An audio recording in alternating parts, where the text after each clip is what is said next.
Hey guys, I'm Matthew Francis, and I'm going to show you how to take all of your old vegetable scraps and turn them into a beautiful, delicious, multi-purpose vegetable stock. So this is actually one of my favorite tricks in the kitchen. Essentially, I'm cooking every single day, I'm chopping vegetables, and I have all these leftover pieces of stems, of skins, of leftover pieces that I cut off, so lots of veggie scraps. And you could throw them away, but what a waste. But what I like to do is take all those leftover veggie scraps and put them in a bag in the freezer, so that way, like later on in the week, I can make a gigantic batch of vegetable stock. I then use that stock to cook some grains, I make some soup, I use it to make gravies.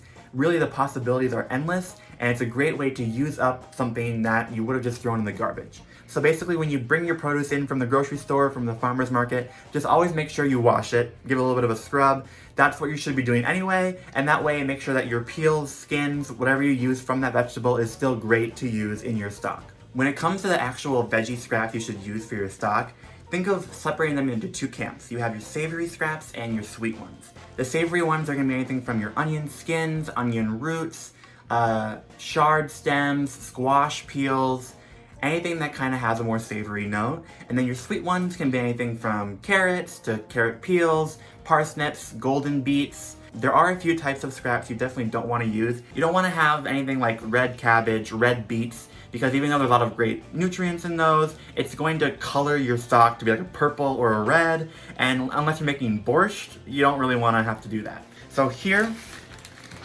you can see in here I have some onion skins, some potato peels, some bell peppers, some carrots. These are all the things I like to have in my stock. And you can just put it in the pot, add some water, bring it to a boil. But if you really want to make it even more special, a quick, easy tip to make it even more flavorful is to saute your scraps first.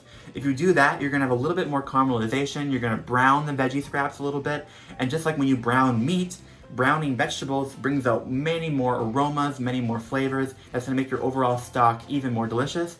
When it comes to the ratio of how much scraps you should use per water to make your stock, think of it as about 2 cups of scraps to every 1 quart of water, which will give you about 1 quart of stock. And that's essentially double the amount of water to the veggie scraps that you have, okay? Right here we have a pot, and there's some olive oil in the bottom.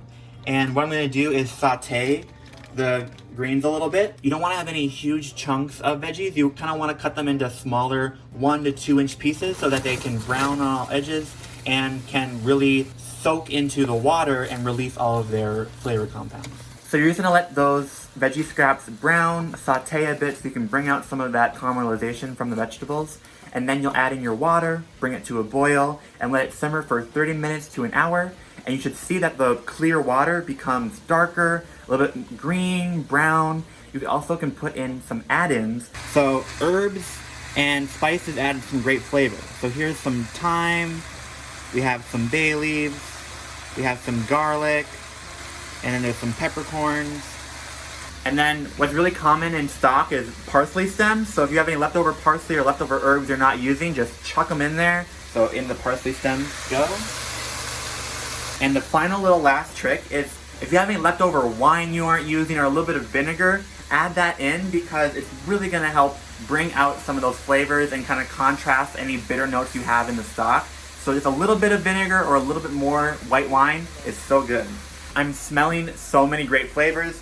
You don't have to brown or saute your scraps, but if you do, the amount of flavor you're going to get out of it is incredible. So I say go for it. So now we're going to add in the water, and you want to go about 2 cups of scraps for every quart of water, but basically just double the amount of water to vegetables you have. Then you're going to bring it to a boil and let it simmer for 30 minutes to an hour. Okay, so it's been 30 minutes to an hour, and I'm going to now strain all the scraps out of the stock. And you can just throw those away after they've been fully depleted of their flavor.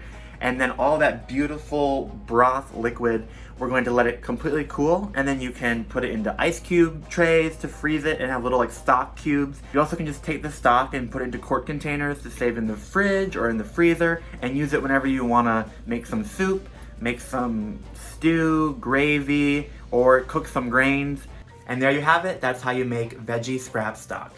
Thank you for watching. I'm Matthew Francis. If you enjoyed this video, please subscribe to Allrecipes. We make a ton of great, useful videos that are going to help you cook in the kitchen at home. And don't forget to press the notification bell so you don't miss any of those great videos. And down in the comments below, tell me, do you save your scraps? Do you like to make veggie stock out of them? Let me know your process. Is this all new to you? I'm curious to know. Tell me down below, and I'll see you next time. Bye.